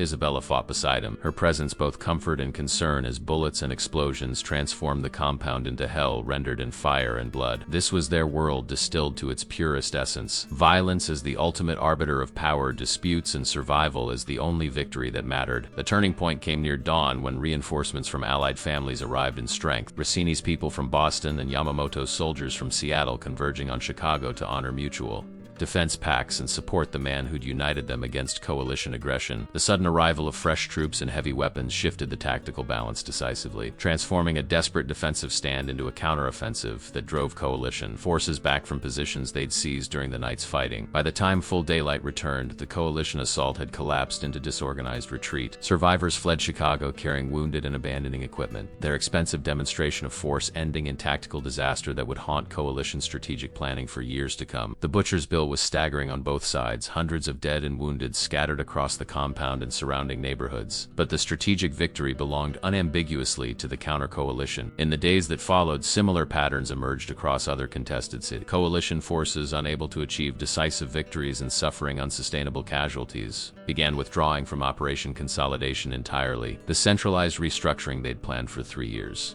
The vision of unified control that had motivated assassination and infiltration and massive resource investment lay in ruins among the bodies and burning vehicles that marked their failed offensive. 3 weeks after the Ides of March, Dante stood once more at Isabella's grave in the quiet cemetery where everything had changed. The headstone remained unchanged, still bearing the dates and inscription that marked her supposed death 6 months early. But now Isabella stood beside him, alive and real and regarding her own memorial with complicated emotion. "I should probably have this removed," she said quietly. "Seems morbid to maintain a grave for someone who isn't actually dead." Dante shook his head slowly. "Leave it. Let it stand as a reminder of the woman you were before all this. The woman I fell in love with before learning about deception and coalition conspiracies and wars that reshaped how organized crime operates across an entire continent." She turned to face him, and vulnerability shone in her eyes beneath the competent warrior exterior she'd developed through months of combat and coordination. "And the woman standing here now? The one you've fought beside and survived alongside? Can you love her despite knowing all the complications and deception?" He pulled the ring box from his pocket, the same one he'd shown her in his office weeks earlier. The proposal he'd planned 6 months ago no longer applied. Too much had changed.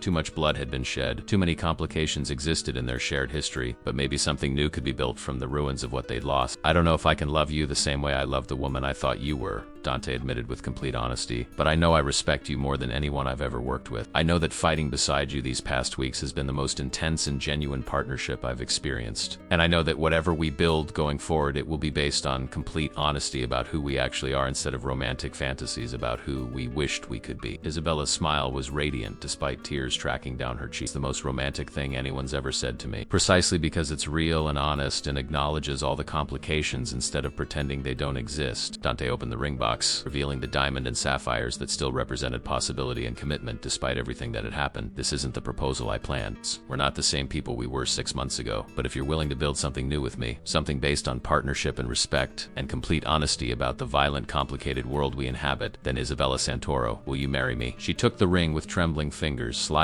it onto her left hand where it caught sunlight and threw prismatic colors across her father's memorial nearby. "Yes, Dante Moretti. Yes to building something new. Yes to honest partnership. And yes to whatever future we can create together in this beautiful, terrible world we've chosen." They stood together in the cemetery where confessions had been whispered to a ghost, where hope had seemed impossible and trust had been shattered. But from that darkness, something genuine had emerged. Not the romantic fantasy of their first relationship, but something deeper and more resilient. A partnership forged in combat and tested by deception, stronger for having survived complications that would have destroyed lesser bonds. The coalition's defeat had reshaped the criminal landscape across North America. Independent families maintained their autonomy, territorial boundaries were respected once more, and the vision of centralized control died among the casualties of Operation Consolidation. Vittorio Santoro's work was complete, carried forward by his daughter, and the man who'd loved her enough to fight beside her, even through betrayal and resurrection, as they walked from the cemetery together, leaving behind the memorial to a woman who'd never truly died. Dante felt something he hadn't experienced since before Isabella's staged death. Not quite peace. Their world would never allow for peace, but something approaching content. He'd found partnership with someone who understood him completely, who'd proven herself in ways that transcended romantic gestures and comfortable illusions. The future remained uncertain and dangerous, but they would face it together. Dante Moretti and Isabella Santoro, united by love and war and the kind of honest partnership that could only be forged in fire. Behind them, the headstone stood as testament to deception and sacrifice. Before them, possibilities stretched like dawn breaking over Chicago's skyline, beautiful and terrible and entirely their own.